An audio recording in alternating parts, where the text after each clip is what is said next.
안녕하세요. 청취자 여러분 반갑습니다. 이상의 칼럼 읽어주는 남자입니다. 저희 프로그램은 민생과 복지 이슈를 쉽고 깊이 있게 다루는 고품격 정책 시사 방송입니다. 저는 복지국가 소사이어티 공동대표 제주대 의대 이상희 교수입니다. 오늘 나와주신 분들 소개합니다. 먼저 세상에서 가장 매력적인 목소리의 보유자 버터 인사하세요.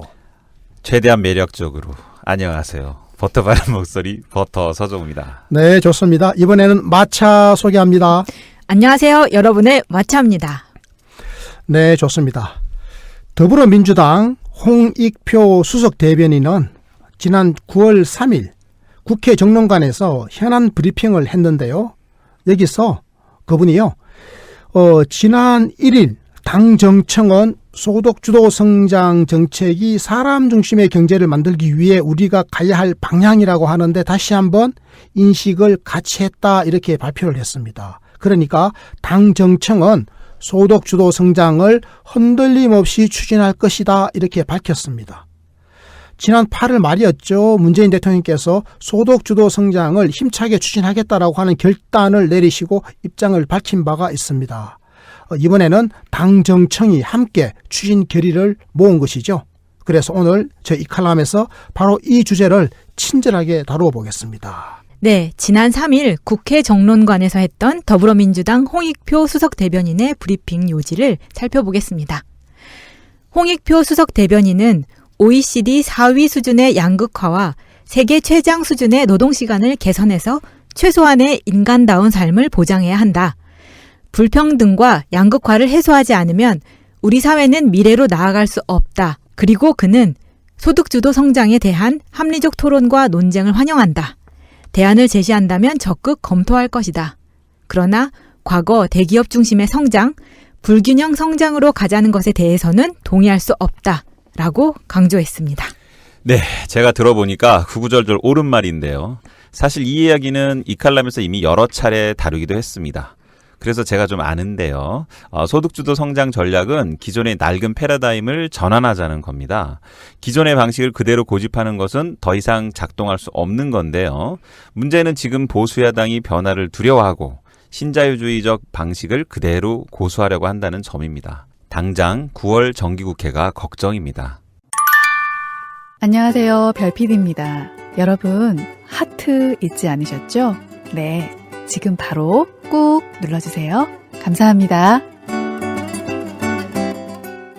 네, 그렇습니다. 9월 정기국회가 정말 걱정인데요. 보수 야당들이 소득주도 성장에 대해서 이런저런 지금 이유를 들어서 반대하고 있지 않습니까?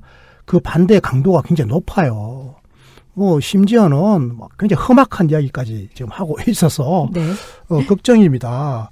우리 버터는 홍익표 수석 대변인의 말이 구구절절 옳다라고 했는데 구구절절 옳으면 뭐합니까? 지금 국회에서 이게 입법으로 뒷받침이 되어져야 되고 또 예산으로 뒷받침이 되어져야 되는데 입법과 예산이 결정나는 지금 9월 이후 하반기 국회에서 지금 난항을 겪을 것으로 예상이 되고 있습니다. 김성태 원내대표죠. 아주 그냥 험한 말 막 하고 있습니다. 그렇습니다. 홍익표 수석 대변인이 그렇게 이야기했지 않습니까? 불평등과 양극화를 해소하지 않으면 우리 사회는 미래로 나아갈 수 없다. 이게 너무 아름다운 말이잖아요. 네. 자, 그러면 불평등과 양극화를 해소하기 위한 정책으로 소득주도 성장 전략을 내놨지 않습니까? 네. 여기에 반대한다면 그런 보수 야당들은 뭔가 대안을 내놔야 되는데 지금 불평등과 양극화를 해소할 대안을 내놓고 있지를 못하면서 반대만 하는 거예요. 그렇죠. 제가 볼 때는 그렇습니다. 사실 그럼 어떻게 하자는 겁니까 하니까 시장에 맡깁시다. 자유시장에 맡기고 재벌 대기업에게 규제를 완화해 줍시다. 이 이야기만 계속 하거든요. 이거는 지난 20년 동안 해왔던 레파토리잖아요. 그렇습니다. 근데 그 레파토리의 결과가 지금 이렇게 불평등과 양극화를 심화시킨 건데 그걸 그대로 하자라고 하는 것은 불평등과 양극화 해소하자라고 하는 데 대해서는 동의하면서도 그 수단과 방법이 적절하지 않은 거잖아요. 어저께인가 그저께인가 그 김성태 의원님이 뭘 얘기하냐면 한국경제신문에 갑자기 최저임금이 갑자기 올라서 비관해갖고 자살했다라는 기사를 인용을 했거든요. 근데 알아봤더니 한국경제신문 그 기사 잘못된 걸로 밝혀졌거든요. 그러니까 뭐 알아보지도 않고 그냥 이거 얼씨구나 이거 하나 잡았다. 그러니까 가짜 뉴스도 지금 이렇게 횡행하고 있는 것도 사실은 여론을 악화시키는 측면이 있죠. 네, 네, 그럼에도 참. 불구하고 대통령과 여당이 보수 언론의 마타도에 흔들리지 않고 힘차게 추진하겠다라는 입장이 저는 좋았어요. 좋습니다. 그러니까 당 정청이 모처럼 만에 한 목소리로 이제 결단을 지금 내리고 네. 강력한 추진을 맹세했습니다. 이제 우리 깨어있는 시민들은 여기다가 좀 힘을 실어줘야 된다 이런 생각을 합니다. 네. 이것은 뭐 어떤 정파적이거나 이런 측면이 아니고 정말로 이제는 패러다임을 바꾸는 거 아니겠습니까? 아까 버터가 이야기했다시피 소득주도 성장 전략은 기존의 낡은 패러다임을 전환하자는 것이다 이렇게 말씀해 주셨잖아요. 네. 그러니까 기존의 방식을 고집하는 것은 안 된다. 기존의 방식으로는 불평등과 양극화만 심화시켰을 뿐인데 이게 되는 말이냐. 이제는 패러다임을 바꿔보자. 이게 소득주도 성장의 핵심이다. 네. 이렇게 버터가 제가 물리학과 나왔는데요. 당연히 아인슈타인을 좋아하지 않겠습니까? 그렇습니다. 아인슈타인이 남긴 유명한 말이 있습니다. 같은 방법을 반복하면서 다른 결과가 나오길 바라는 건 원숭이가 하는 짓이다. 정말 명언입니다. 네. 버터. 네. 버터의 지식은 정말 서해안 갯벌과 같이 넓습니다. 넓고 얕은 짓이. 대단합니다. 네. 그럼 누가 원숭이가 돼버렸네요. 참. 저쪽이 이제 원숭이가 하는 짓이죠. 네. 소득주도 성장을 제대로 이해한 아주 좋은 칼럼 하나를 제가 발견했습니다. 감히 좋은 칼럼이라고 제가 말씀드릴 수 있을 것 같은데요. 서울대 경제학부 주병기 교수님의 칼럼입니다. 버터가 주병기 교수 칼럼을 일부 소개해 드리도록 하겠습니다. 부탁합니다. 8월 31일자 경향신문에 실린 주병기 서울대 경제학부 교수의 기고입니다. 칼럼의 제목은 누가 소득주도 성장에 돌을 던질 수 있는가인데요. 제가 읽어보겠습니다. 최근 우리 경제에 대한 어두운 전망이 확산되고 있다. 보수 언론, 정치인, 일부 학자까지 가세해 소득주도 성장이라는 현 정부의 경제정책 기조를 뒤흔들고 있다. 이 정부는 조선업과 자동차 산업의 도산, 폐업, 감산이라는 충격에서 출발했다. 이명박 박근혜 집권 동안 우리 경제는 산업구조 조정과 혁신 기반 확충의 기회를 날려버렸다. 가계부채는 늘고 내수 경기는 추락했다.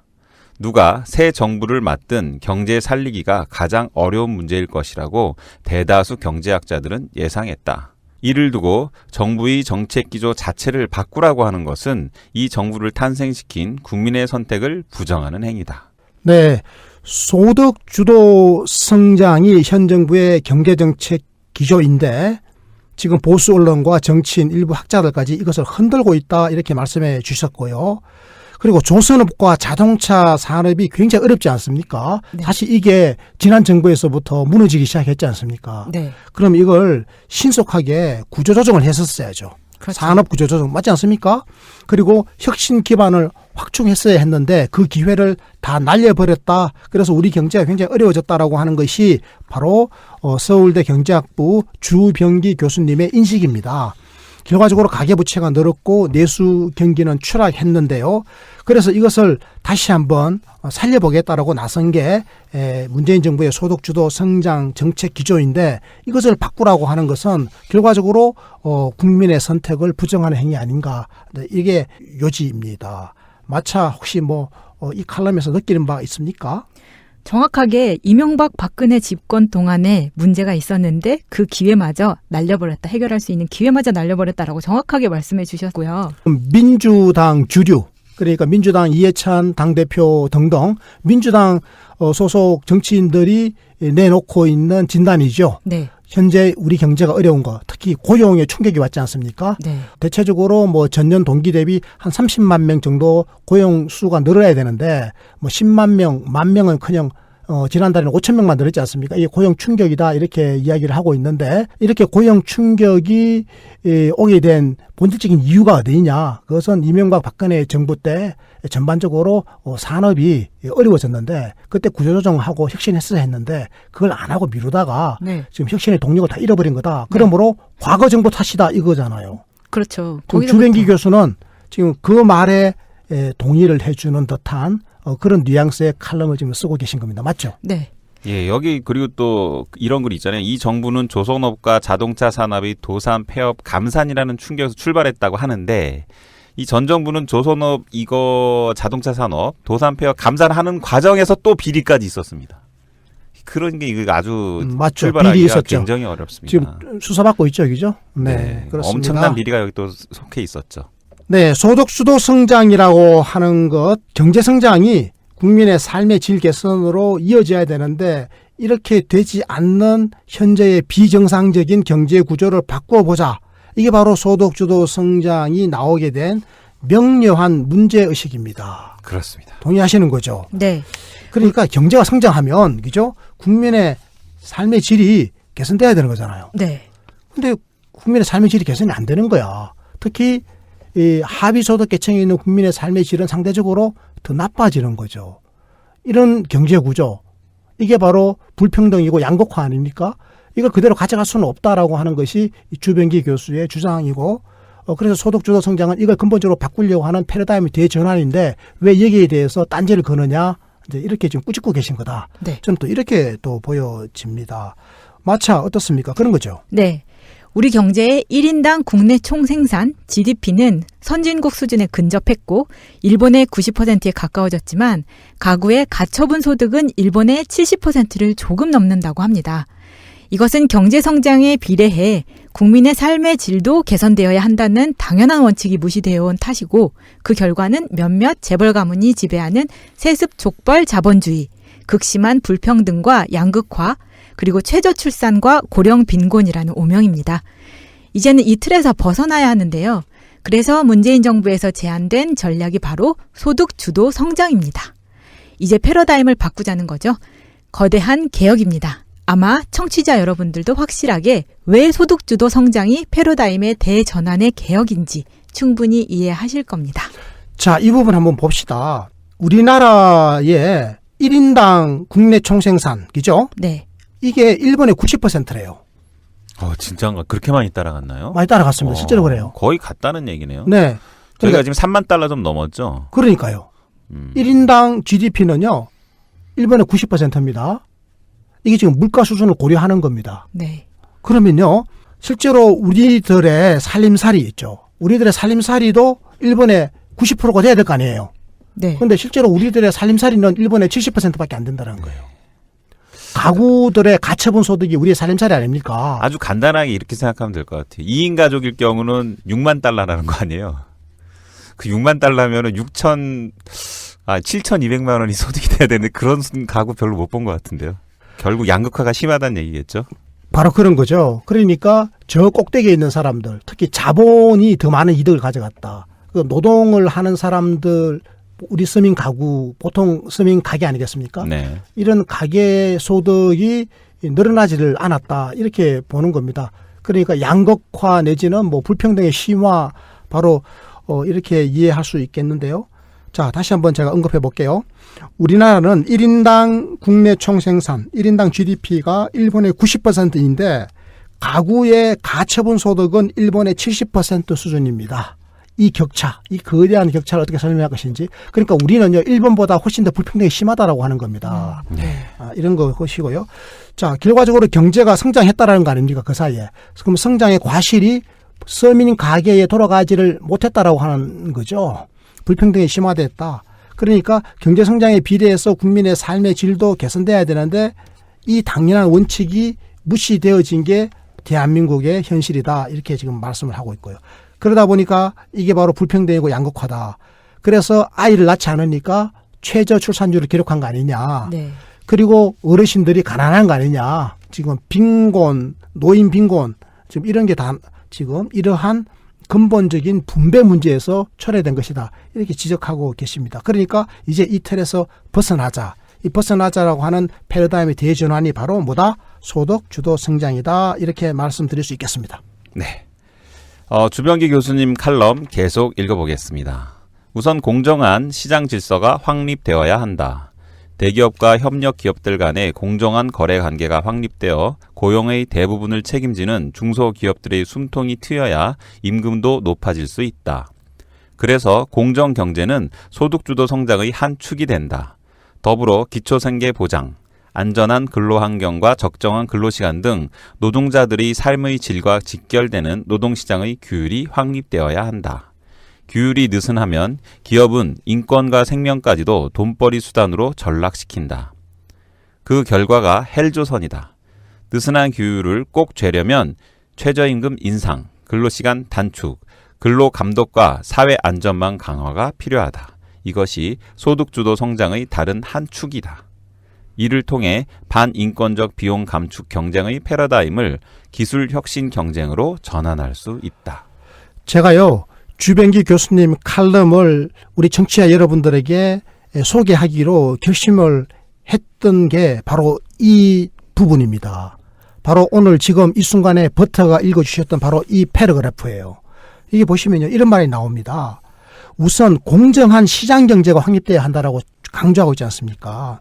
그러니까요, 지금 대기업과 협력기업들 간의 공정한 거래 관계가 확립돼 고용의 대부분을 책임지는 중소기업들의 숨통이 트여야 임금도 높아지고 우리 삶살이가 좋아진다라고 하는 거 아니겠습니까? 네. 그래서 공정한 경제, 이게 바로 공정한 시장 질서, 공정 경제가 소득주도 성장의 한 축이다 이렇게 말씀해 주시는 거예요. 저는요, 지금까지 소득주도 성장을 설명하는 수많은 칼럼이나 글을 읽어봤지만 이 공정한 경제를 소득주도 성장의 한 축으로 포함시키는 거죠. 이런 내용을 본 것은 이게 처음입니다. 사실 저는요, 복지국가를 설명하면서 공정한 경제를 늘 소득주도 성장의 하나의 구성 요소로 설명해 왔습니다.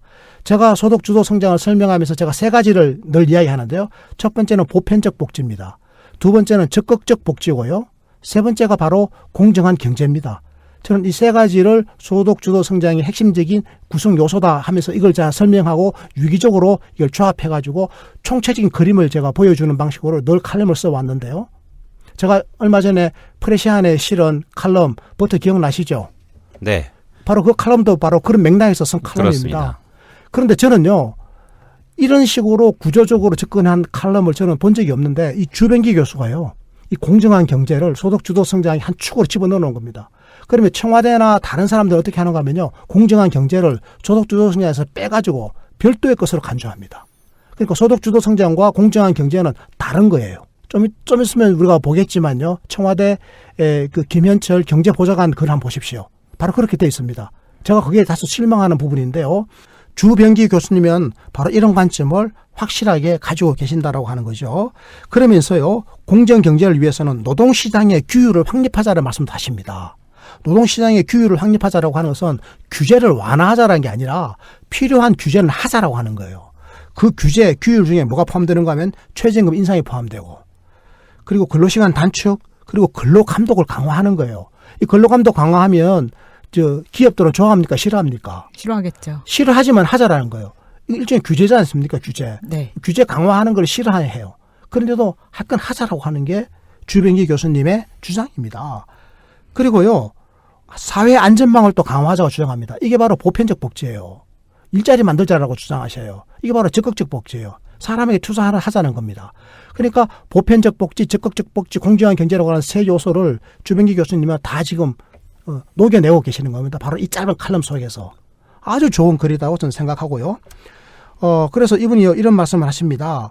느슨한 규율을 꼭 죄려면 최저임금 인상하고 근로시간 단축하고 근로감독 강화하고 사회안전망도 강화해야 된다.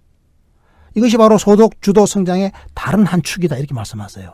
근데 이 내용이 핵심이기 때문에 보수 언론이나 야당에서 싫어하는 게 딱 다 들어있잖아요. 지금 대기업이 그렇습니다. 싫어할 만한 요건도 다 들어있는 거예요. 네, 이분이요, 얼마만큼 또 명확하게 이 내용 전반을 이해하고 계시는 거 하면요, 이 마지막 문장을 보십시오. 이를 통해 반인권적 비용 감축 경쟁의 패러다임을 기술 혁신 경쟁으로 전환할 수 있다.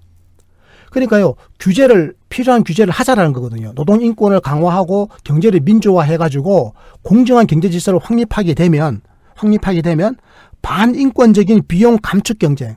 그러니까 저임금에 의존하고, 그다음에 비정규직에 의존하고, 사람의 노동을 함부로 대해서 노동 인권을 무시하는 그야말로 반인권적인 기존의 관행. 여기에서 무슨 혁신이 나오겠습니까? 한마디로 사람을 쥐어짜는 거죠. 그래서 무슨 고부가 가치가 나오겠어요. 혁신 안 나오거든요. 이런 그 소위 말하는 사람 쥐어 짜는 반인권적인 비용 감축 경쟁의 패러다임에서 이제 벗어나서 과감하게 뭐로 가자? 기술 혁신 경쟁으로 가자. 그럼 기술 혁신 경쟁에 이게 본류는 어디 있습니까? 사람에게 있는 거거든요. 기술을 담지하는 본체는 누굽니까? 바로 사람 아닙니까? 네. 그러니까 사람에 대한 투자예요. 이게 바로 적극적 복지예요. 이분은요, 보편적 복지, 적극적 복지에 대한 확고한 개념을 갖고 계신 겁니다. 그리고 바로 공정한 경제가 이렇게 다 짜여져 있다. 이게 바로 소득 주도 성장이다. 이렇게 말씀을 하고 계신 겁니다. 부터 계속 갑시다. 네. 혹자는 소득주도 성장이 경제 이론에 반한다고 말한다. 그렇지 않다. 적어도 지난 20여 년간 많은 경제학자들이 소득 분배의 개선과 사회복지 강화가 경제 성장에 미치는 긍정적인 영향에 대해 말해왔다. 이른바 포용적 성장은 국제통화기금, OECD 등 대표적인 경제협력기구들이 발간하는 보고서에서 지속적으로 강조돼 왔다. 자, 마차 이런 이야기 들어보셨죠? 문재인 정부의 소득주도 성장은 경제학 이론의 족보에도 없는 거다. 네. 들어보셨죠? 그거를 그냥 막상 딱 들으면 그런가 하게 되거든요. 족보에 없는 게 아닙니다. 족보라고 하는 게요, 계속 만들어지는 겁니다. 저 고조 할아버지, 정조 할아버지, 그다음에 우리 할아버지, 아버지 이렇게 내려오는 거 아닙니까? 네. 이 가지치기 하면서 계속 발전하는 거거든요. 네. 어떻게 300년 전에, 200년 전에 경제학이, 100년 전에 경제학이 지금하고 똑같습니까? 계속 발전하는 거예요. 최근 수십 년 사이에 신자유주의의 양극화가 심해지면서 나타난 경제학, 바로 포용적 경제 아니겠습니까? 네. 그런 게 있어요. 그래서 IMF라든지 OECD 같은 데서도 지속적으로 포용적 경제 성장을 이야기해 왔고, 이게 바로 소득주도 성장과 맥락을 같이 하는 거다. 그리고 소득주도 성장은 경제적으로 충분히 이론적 논거가 있다. 아까 말씀드렸잖아요. 보편적 복지, 그리고 적극적 복지, 공정한 경제가 합치되는 것인데, 이 경제 성장은 바로 노동자들의 창의성을 높여줘가지고 혁신 성장을 이끌어 나갈 수 있는 밑바탕이 된다. 이게 바로 스웨덴 모델이거든요. 스웨덴 모델에서 이미 입증된 겁니다. 그래서 소득주도 성장은 경제 이론에 반하는 게 아니라 복지국가 경제 이론에 바로 적합한 것이다. 이렇게 말씀드릴 수가 있습니다. 그리고 소득주도 성장을 하게 되면 기존의 시장 경제 질서를 무너뜨린다라고 하는 주장이 있어요. 이 주장도 들어보셨죠? 맞죠? 네.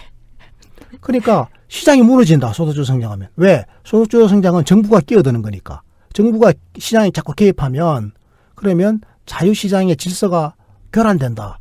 그러므로 정부는 나서지 마라. 소득주도 성장 그만하라. 이런 이야기거든요. 네. 근데 근데 참 언제 진짜 궁금한 게 있는데요. 소득주도 성장을 한 국가 중에 시장 경제가 무너진 나라 있나요? 아니죠. 없죠. 스웨덴이라든지 북유럽 나라들은요. 시장 경제가 정말 확고합니다. 그 나라야말로 진짜 시장 경제입니다. 어떤 시장 경제? 불공정한 시장 경제가 아니고 공정한 시장 경제죠. 대한민국의 시장 경제는 공정에 가깝습니까? 불공정에 가깝습니까? 불공정에 훨씬 가깝죠. 그러면 어느 게 더 아름다운 시장이냐? 한번 보십시오. 스웨덴의 시장, 북유럽의 시장하고 대한민국의 시장 어느 게 더 정직하고 공정합니까? 심지어 북유럽은 복지도 잘 돼 있죠. 그렇습니다. 그 복지가 바로 공정한 시장이 되는데, 그리고 사람의 능력을 키워주는데 이게 도움이 되는 거예요. 네. 그렇습니다. 자, 그러고요. 이런 것도 있습니다. 지금요, 소수의 독과점 기업이 시장의 지배력을 행사하는 경우 있지 않습니까? 우리나라의 뭐 삼성이라든지 재벌 대기업이 독과점을 형성하잖아요. 이게 아름다운 시장입니까? 아니면 공정하게 경쟁하는 시장이 아름다운 겁니까? 답이 나와 있는 거잖아요. 네. 그렇습니다. 그래서 공정 경제라고 하는 것은 이것은요, 오히려 그 혁신적인 어떤 아이디어, 좋은 기술 이런 것들이 그 자유롭고 공정하게 경쟁할 수 있는 그런 질서거든요. 그래서 공정 경제는 바로 시장 경제를 더 좋게 만드는 거다. 이렇게 보면 되는 것이고요. 그러니까 나쁜 자본주의냐 좋은 자본주의냐로 했을 때 소득주도 성장은 나쁜 자본주의에서 좋은 자본주의로 가자라고 하는 거예요. 그러니까 대한민국이 어떤 자본주의냐, 유럽 선진국들이 어떤 자본주의냐. 그렇게 보면 좋다 나쁘다라고 따져보면 우리보다는 그쪽이 훨씬 더 좋은 자본주의 아니겠습니까? 네. 왜냐하면 더 공정한 거니까요. 그리고 혁신의 동력도 그쪽이 훨씬 더 많이 나와요. 이제 그렇게 본다면 시장 경제를 소득주도 성장이 무너뜨린다 이런 주장은 잘못된 것이다 이렇게 말씀을 드릴 수 있겠습니다. 자, 주변기 교수님 칼럼의 마지막 부분을 마차가 한번 읽어주시겠습니까? 네. 소득주도 성장은 한국 경제의 체질 변화를 필요로 하는 장기적인 정책 기조이다. 우선 공정거래에 관한 법률과 제도, 그리고 노동시장 규율이 강화되어야 한다. 아울러 상당 기간 동안 상생 발전의 사례들과 관행들이 축적되고 확산되어야 한다. 그렇습니다. 소득주도 성장은 한국 경제의 체질 변화를 필요로 하는 장기적인 정책 기조다. 그러니까 공정한 경제 반드시 중요한 요소이기 때문에 공정거래에 관한 법률과 제도를 확립하고 또 노동시장에 있어서 규율을 강화시킴으로써 노동권을 확립해야 된다. 이런 말씀을 해 주셨습니다. 자, 이쯤 되면 뭐 대충 그 주변기 교수님 칼럼은 다 다룬 것 같습니다. 버터. 예, 근데 제가 소득주도 성장 다룬 칼럼 하나가 더 있거든요. 요거 소개 한번 해보겠습니다. 8월 30일자 한국일보에 실린 김현철 청와대 경제보좌관의 기고글입니다. 제목은 소득주도 성장에 대한 이해인데요. 지금부터 읽어드립니다. 세계적으로도 소득주도 성장 정책이 대두된 배경에는 양극화에 대한 깊은 반성이 있다. 신자유주의 기조 하에서 기업, 자본, 이윤 중심의 경제 운영을 지속한 결과 빈부격차, 정규직과 비정규직, 대기업과 중소기업 간의 격차는 더 확대됐기 때문이다. 급기야 양극화는 만성적 수요 부족, 노동력의 질 저하, 혁신의지 약화의 경로를 통해 국민경제의 성장 동력마저 잠식하는 상황에까지 이르게 됐다.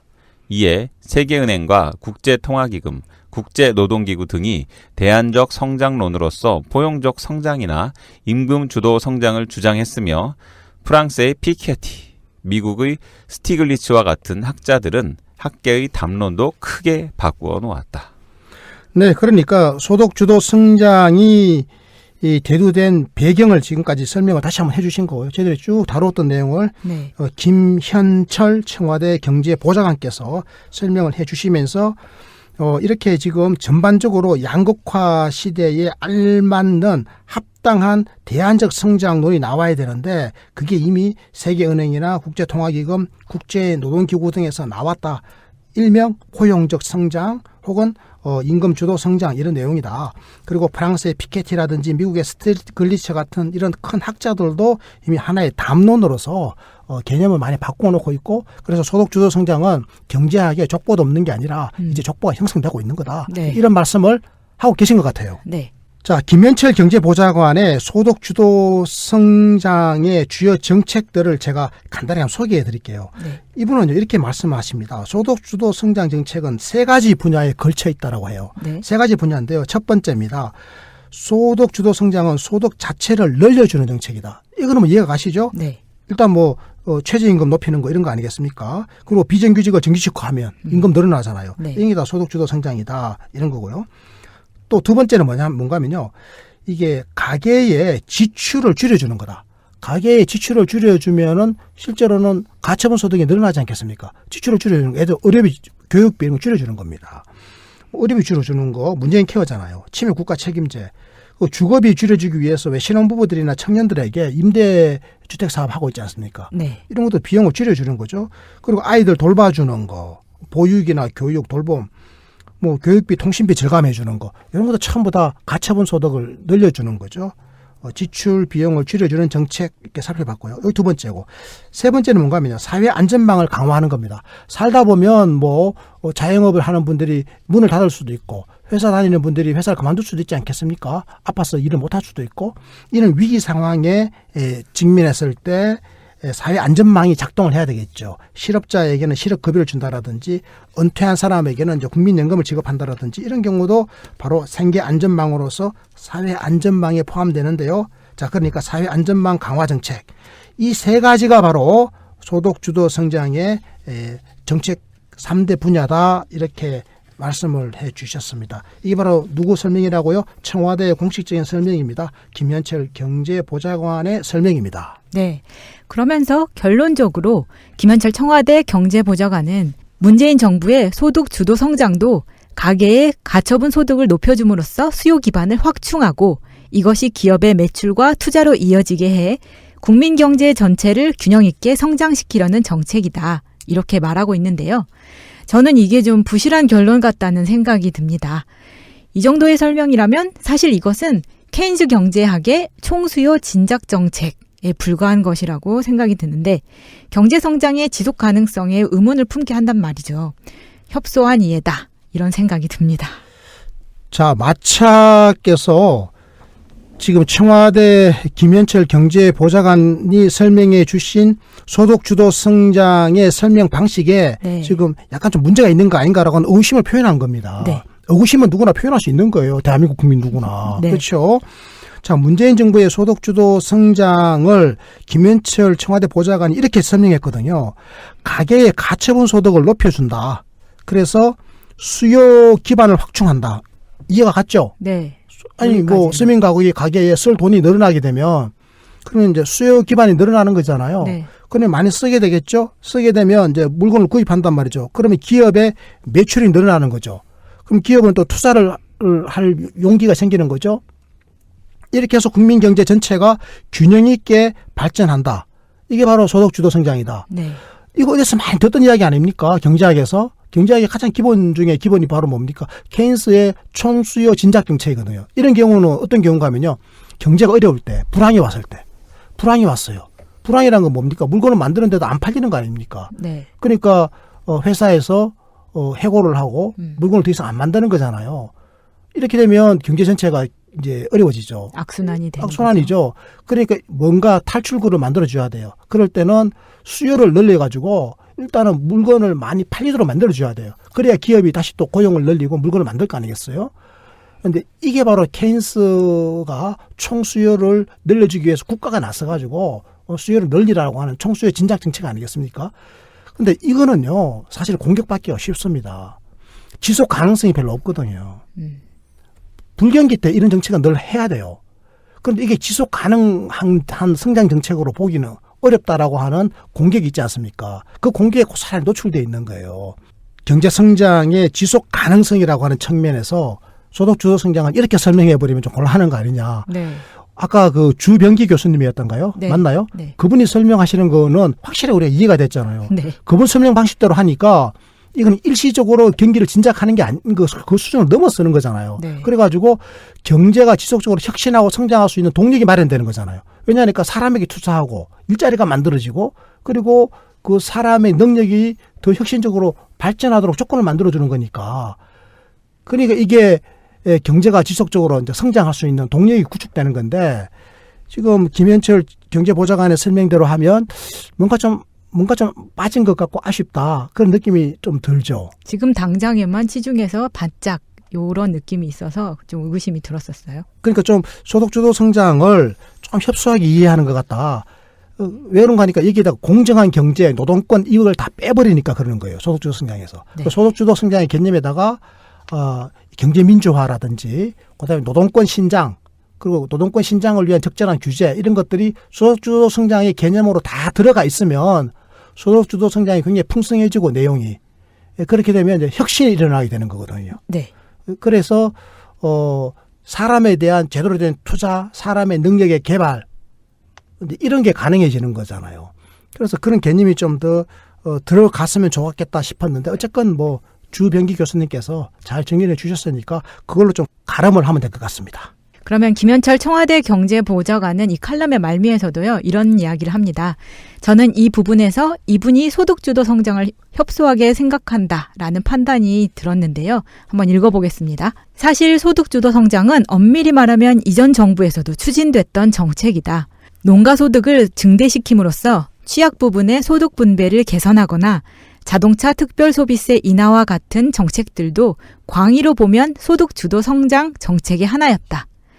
박근혜 정부에서 양극화 완화를 위해 최경환 경제부총리가 추진한 3가지 가계소득 증대 세제, 즉 근로소득 증대, 배당소득 증대, 기업소득 환류, 이 역시 소득주도 성장 정책의 일환으로 볼 수 있다. 그러니까요. 소득주도 성장에서 경제 민주화, 노동권의 신장, 사람에 대한 적극적 투자, 그다음에 적극적 노동시장 정책과 같은 적극적 복지의 개념이 싹 빠져버리니까. 이게 그러니까 다 빠져버리니까 이런 결론이 도출되는 겁니다. 네. 그러니까 서민 가계의 소득이 늘기만 하면 그건 전부 다 소득주도 성장이 돼버리는 거예요. 서민 가계의 소득이 늘기만 하면 그것은 기업의 투자 의지를 높여주고 기업이 투자를 하게 되면 일자리가 만들어지고 이렇게 선순환한다. 이렇게 되어버리는 겁니다. 그러니까 이제 어떤 일이 벌어지는가 하면 결과적으로 과거 정부에서 추진되어 왔던 이게 소득 분배 개선 정책들도 전부 다 소득주도 성장 정책이다 해버리고 네. 심지어는 최경환 경제부총리가 저질렀던 이 3종 가계소득 정대 세제 이런 것들도 전부 다 소득주도 성장이다 해버리는 겁니다. 이렇게 되면 아무런 차별이 없어져 버리지 않습니까? 네, 이 부분이 가장 걸렸었던 거거든요. 서민들하고는 별로 상관없는 이야기죠, 부터? 네. 네. 배당소득 같은 경우는 서민들은 이게 뭔지도 모르는 분이 많을 겁니다. 그러니까요, 적폐 세력의 핵심 중에 핵심, 이분 지금 깜빵가 계시지 않습니까? 최경환 씨. 네. 그러게 말입니다. 이분이 했던 3종 그 가계소득 정대 세제 뭐 이런 것들도 전부 다 소득주도 성장이라고 이야기해버리면 그건 문재인 정부의 소득주도 성장이 좀 희화화되는 것 같이 간주될 수도 있다. 이런 우려가 있어서 사실은 소득주도 성장의 본질은 이런 게 아니거든요. 네. 물론 경제가 어려울 때, 불황일 때는 이런 방식을 통해 가지고 서민 가계에 소득을 정대시켜 주는 거 이게 소득주도 성장의 일부분이 될 수는 있어요. 근데 지금 이게 딱 도드라지게 되는 것은 주병기 교수님 결과 비교해 보면 뭐가 빠졌기 때문에 그런지가 딱 드러나는 거죠. 이 최경환 경제부총리의 정책에 대한 걸 끌어왔다는 게 예로 들었다는 게 아주 심히 걸립니다. 이거. 네, 존경하는 이 칼럼 청취자 여러분, 오늘 저희 방송 어떠셨습니까? 정부는 올해보다 9.7% 늘어난 내년도 슈퍼 예산안을 편성했습니다. 일자리와 복지 확충에 막대한 재정을 투입하는 거죠. 정부 재정의 투입은 효과가 큽니다. 하지만 이것은 한시적일 가능성이 있기 때문에 제도와 시스템을 잘 만드는 게 매우 중요합니다. 그래서요, 사람에 대한 보편적 투자 개념이 중요한 거죠. 저는요, 이것이 소득주도 성장의 핵심적인 요소라고 생각합니다. 보편적 복지, 적극적 복지, 그리고 공정한 경제를 제도적으로 확립해야 하고 여기에 정부 재정을 가장 효과적이고 효율적으로 투입해야 할 것 같습니다. 그래야 사람 중심의 성장 전략, 바로 소득주도 성장이 성공할 수 있고 이게 바로 혁신 성장의 밑거름이 될 수 있기 때문입니다. 이것으로 오늘 방송 마칩니다. 지인들에게 청취 많이 권해주시고요. 저희는 늘 최선을 다하겠습니다. 고맙습니다. 고맙습니다. 감사합니다. 국민이 행복한 나라, 역동적 복지국가의 시각으로 세상을 바라보는 이상계의 칼럼 읽어주는 남자. 복지국가 실현의 그날까지 늘 최선을 다하겠습니다. 구독하기, 좋아요, 다운로드 부탁드립니다. 고맙습니다.